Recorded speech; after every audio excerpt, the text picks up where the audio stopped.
Vamos a hacer algunos ejemplitos. Entonces, algunos ejemplos con los que podemos empezar tienen que ver con funciones de excitación, ¿sí? Prometimos que, dado que no íbamos a usar resistores, de alguna forma tenemos que ver la manera de instrumentar su uso. Por lo tanto, vamos a pensar cómo a partir de OTAs, podríamos eventualmente lograr implementar un resistor. Para eso hay un circuito muy sencillo. Que consta justamente de un dispositivo OTA realimentado de esa manera, ¿sí?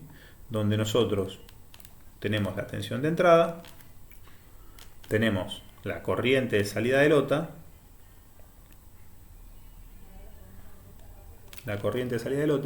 y lo que nos piden calcular es justamente la relación BI sobre II. ¿Ok? BI sobre II.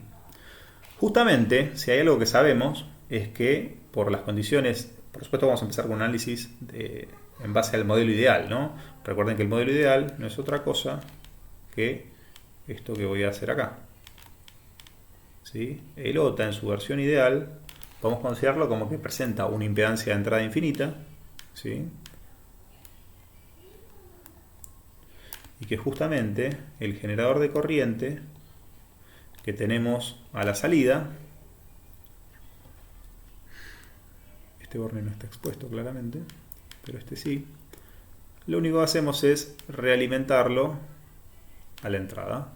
Entonces, lo que llamamos tensión de entrada vendría a ser esto, lo que llamamos corriente de entrada vendría a ser esto, y lo que llamamos corriente de salida no es otra cosa que esto que vemos acá.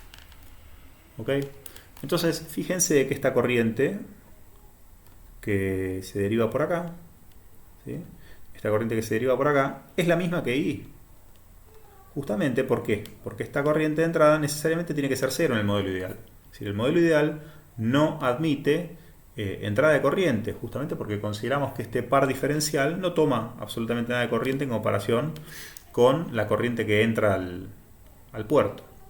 Entonces, esta BI que tenemos acá es exactamente la misma que tenemos acá, y es exactamente la misma que genera esta corriente. ¿Ok? Por lo tanto, este esquema es muy sencillo, y justamente encontrar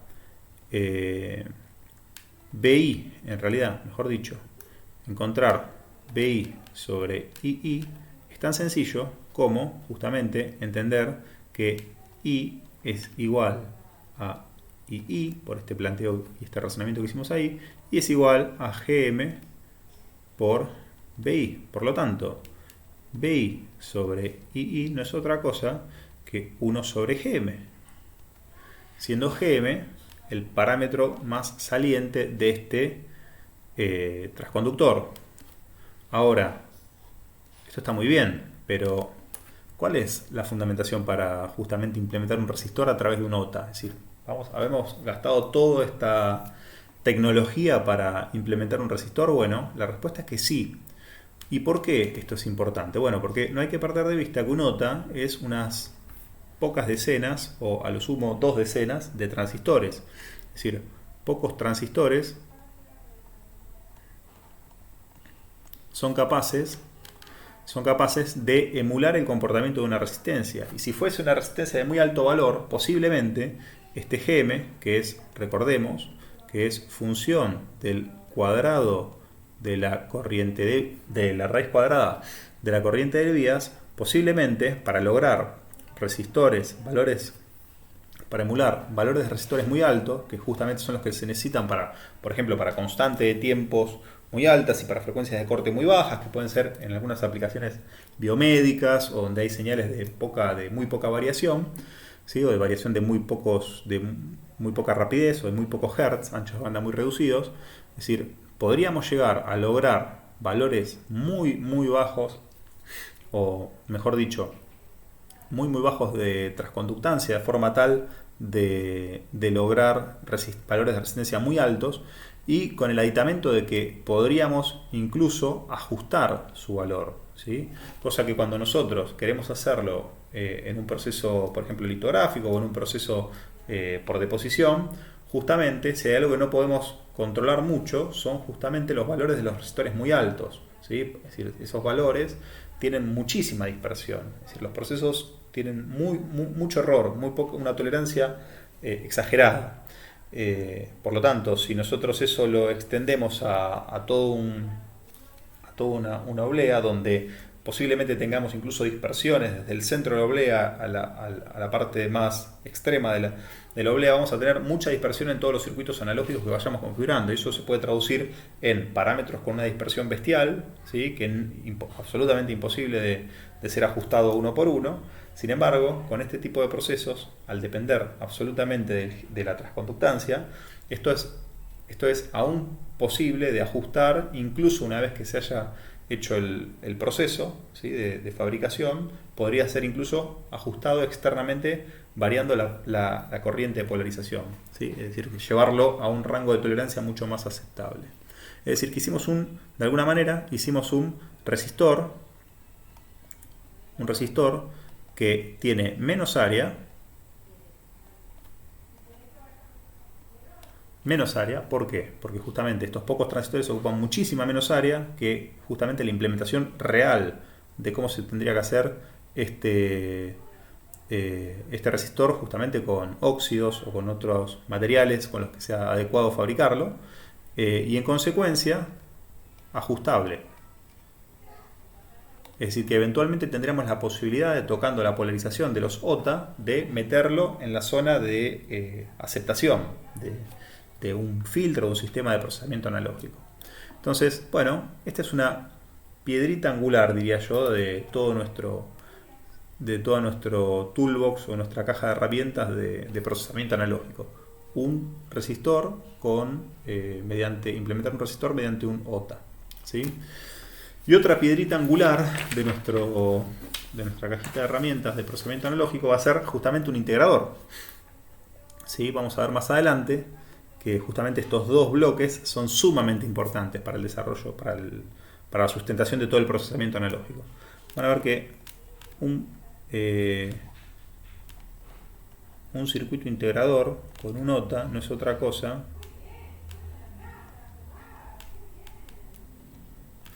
que esto que vemos acá.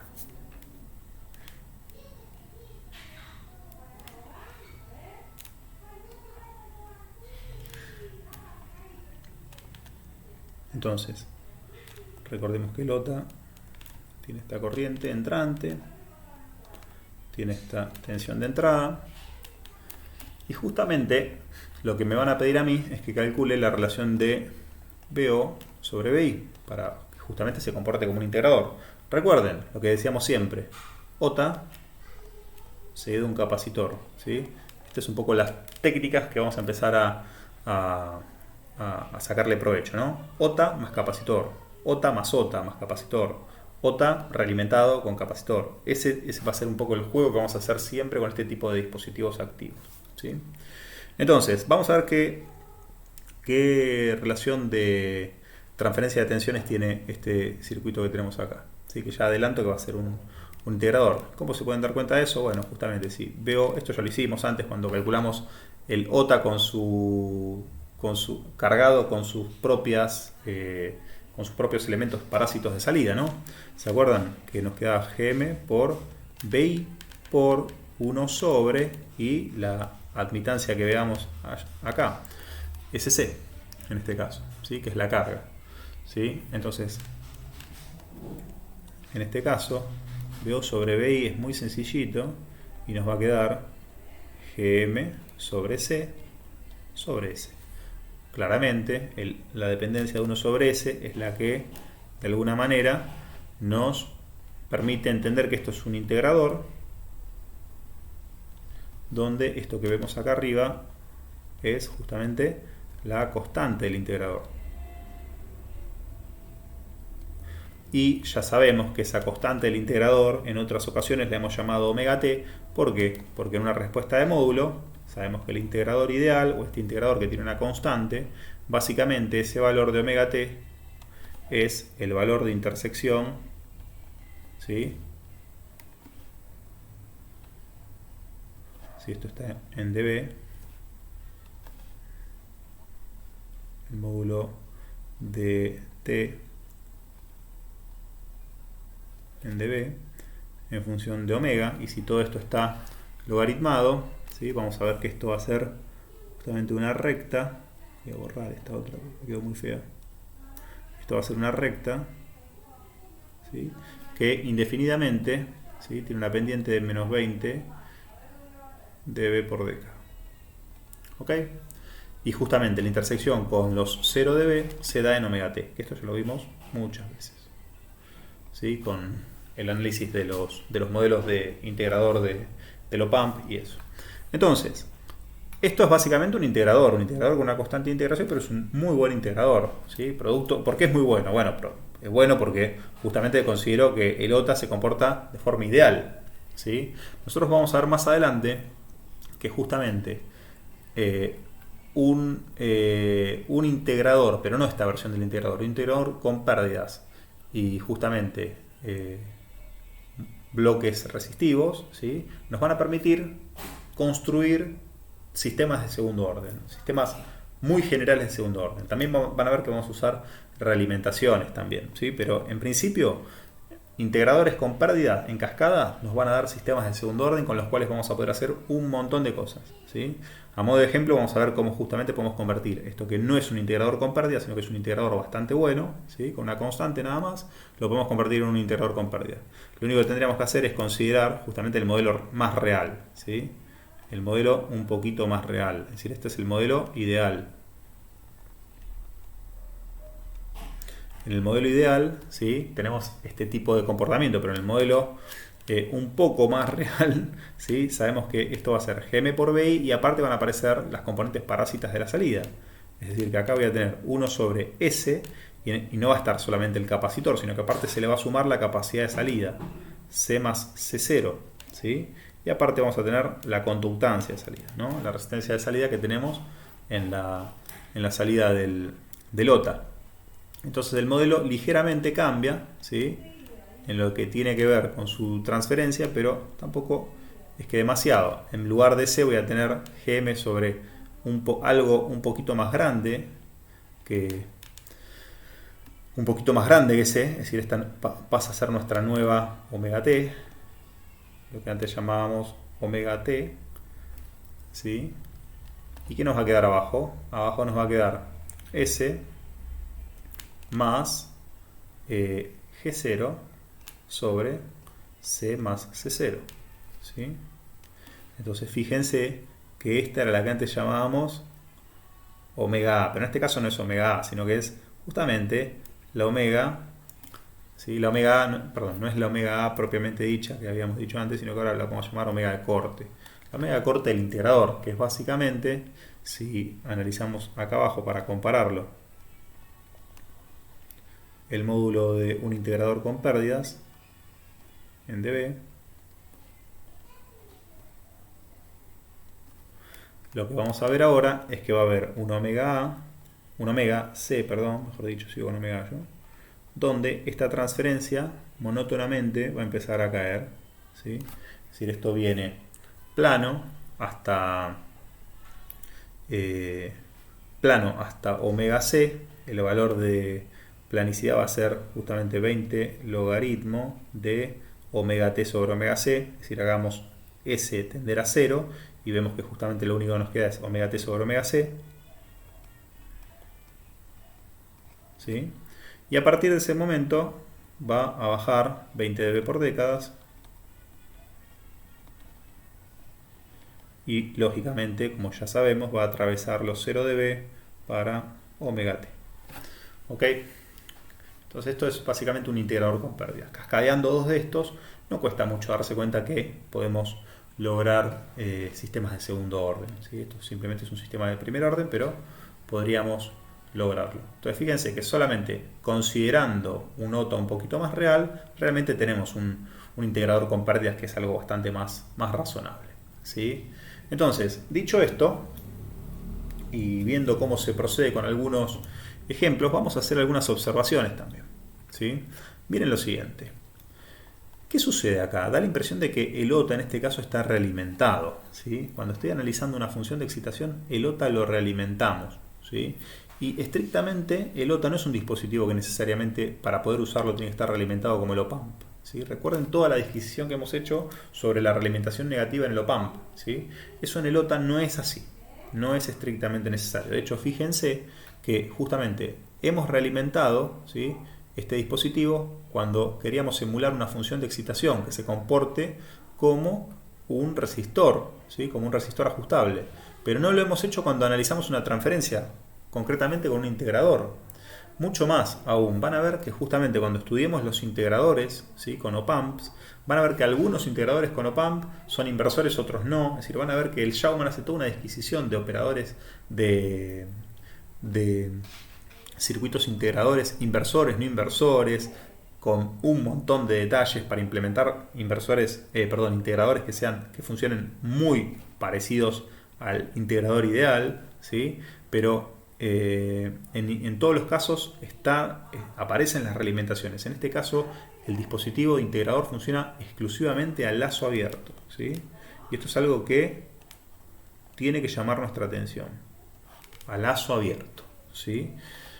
Cuando un dispositivo funciona a lazo abierto, ¿sí?, hay que prestar muchísima atención. ¿Por qué? Porque nosotros ya vimos que las transferencias, ¿sí?, realimentadas seguían una ley de variación que tenía que ver con H sobre 1 más la red de realimentación sobre H.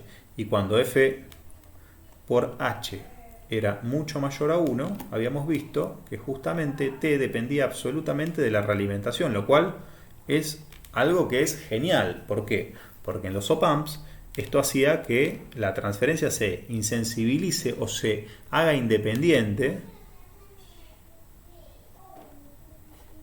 de todos los procesos de fabricación del OPAMP. Es decir, no va a depender de omega t, no va a depender de la relación de rechazo del modo común, no va a depender de omega a, y decir estas dos cosas es lo mismo, decir que no va a depender de ninguno de sus parámetros internos constitutivos, ¿sí?, y va a depender solamente de lo que nosotros usemos afuera, es decir, de los resistores que interconectemos afuera o de los capacitores que pongamos afuera. Eso es muy práctico, ¿sí?, y eso es una de las grandes ventajas de la realimentación, ¿sí? Sin embargo, de la realimentación negativa, ¿sí? Sin embargo, al trabajar a lazo abierto, si bien tenemos un montón de inconvenientes, ¿sí? Si bien cuando trabajamos realimentado teníamos un montón de inconvenientes porque teníamos una estructura para un integrador inversor, una estructura para un integrador no inversor, los invito a que en las próximas clases lo van a tener que hacer, pero cuando revisen esto con los OPAMP se van a acordar de esto que les estoy diciendo. Acá no, acá es mucho más sencillo, la estructura es casi única. Si yo quisiera invertir esta transferencia, ya vimos que lo único que tengo que hacer es revertir la polaridad de entrada. Yo revierto la polaridad de entrada y revierto la dependencia con respecto a este sentido de la corriente, y en consecuencia cambio la fase o roto la fase pi sobre 2, pi radianes para todas las frecuencias, es decir, invierto el signo de esta transferencia, obviamente sin afectarla en módulo, el módulo sigue siendo exactamente el mismo. Por lo tanto, esto es una ventaja muy grande de las topologías de OTA basadas en OTA, ¿sí?, que tienen mucha más simplicidad, pero a expensas de justamente no trabajar de forma realimentada y no ser insensibles a los parámetros constructivos del OTA. Eso puede ser una ventaja y puede ser una desventaja. La parte buena ya la vimos. Podemos tener la dependencia, el GM puede depender de la corriente de bias, de polarización, y en consecuencia variar GM online, digamos, durante el proceso o antes del proceso, es decir, que tenga una especie de rutina de autocalibración. Eso existe y eso lo van a ver en el Schaumann, en las referencias. Pero por otro lado, también el hecho de que no sea insensible a los parámetros constitutivos del OTA va a hacer que justamente la salida, ¿sí?, la salida exhiba variaciones que tienen que ver con todas las leyes de transformación de una variable independiente en la variable dependiente. ¿Qué quiero decir con esto? Recordemos que en